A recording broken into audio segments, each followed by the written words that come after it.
Hello and welcome to the sixth and final module of our training tool on strategic litigation designed for professionals working with destitute EU migrants.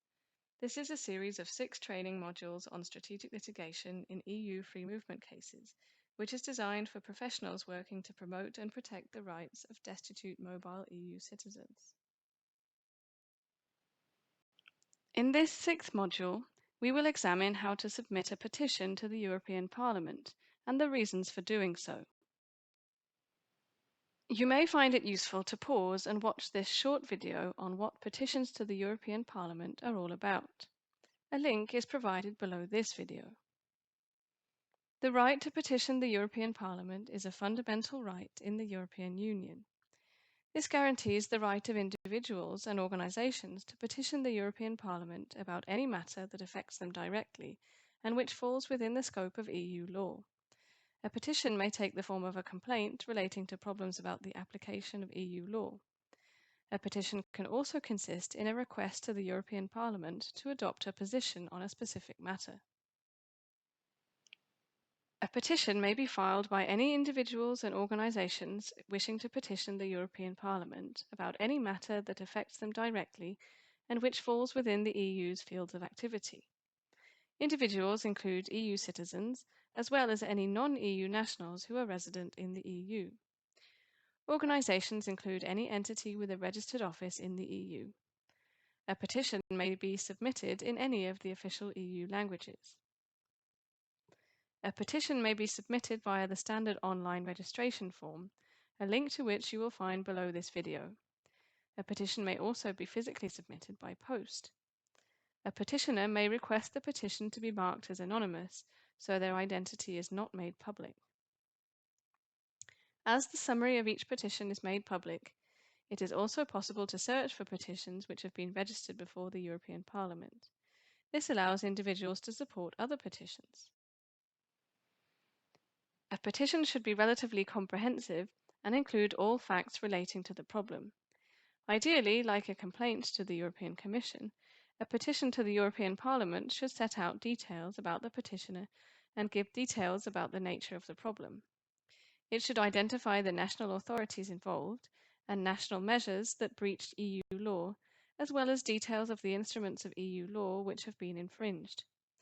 After submission of the petition to the Parliament, it will firstly be registered by the European Parliament services and assigned a petition number.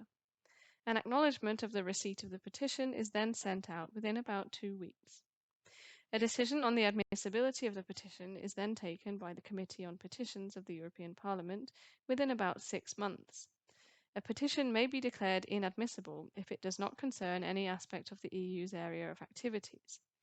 It goes without saying that a petition should be written in a clear and intelligible manner. Otherwise, the petition may also be declared inadmissible. After registration, the Committee on Petitions of the European Parliament will then consider the substance of the petition and consider what action to take. There are several objectives in filing a petition.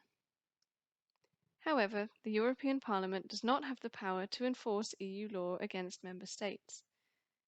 This falls within the exclusive mandate of the European Commission as guardian of the treaties, which we covered in Module 5. As a result, the European Parliament cannot overturn decisions taken by the national authorities or force member states to comply with EU law. Instead, a petition provides an opportunity to draw attention to any infringement of EU law by a member state, local authorities, or other institutions. The Committee on Petitions of the European Parliament can take action in various ways. As part of its functions of political oversight, the Petitions Committee may contact the European Commission in writing to find out what it is doing about the problems identified in the petition.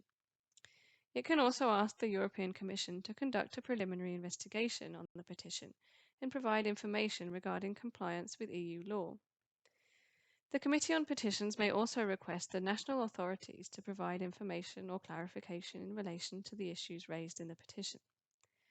This is a way of putting pressure on the national authorities to take action to remedy the breach of EU law.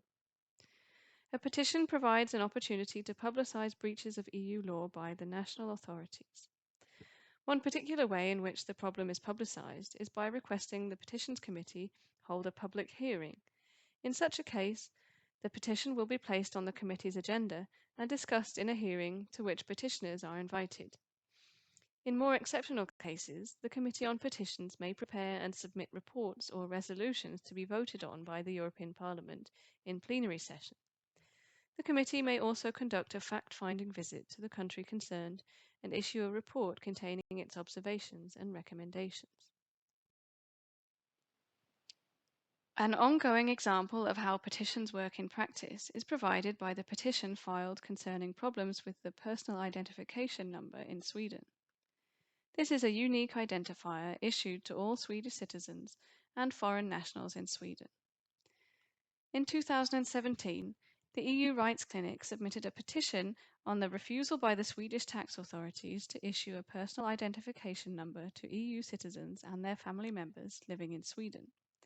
This effectively prevents them from engaging in everyday life in Sweden.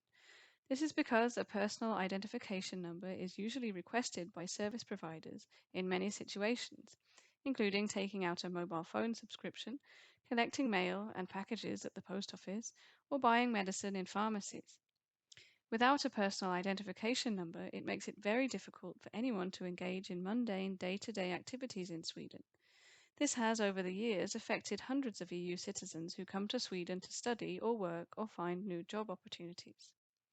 Following the receipt of numerous complaints from affected individuals, the EU Rights Clinic submitted a petition in collaboration with Crossroads Göteborg. The petition was filed in late 2017, and it was declared admissible in mid-2018.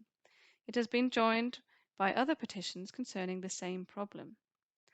It has led to numerous rounds of correspondence between the Petitions Committee, the European Commission, and the Swedish authorities. So far, 3 public hearings have been held on the petition during the course of 2018 and 2019. The last exchange of correspondence took place in June 2022, with the European Commission indicating that recent mitigating actions taken by Sweden will not overcome the obstacles faced by EU citizens in Sweden who do not hold a personal identification number. The EU Rights Clinic is currently working on a supplementary complaint. You will find links to further resources below. This includes a report from the Swedish Board of Trade and a video from the European Parliament about problems with the personal identification number in Sweden. Also included is a link to the materials relating to the petition which was filed before the Petitions Committee. This 6th and final module on petitions before the European Parliament concludes our series on strategic litigation. We hope that you found this series useful. Thank you for listening.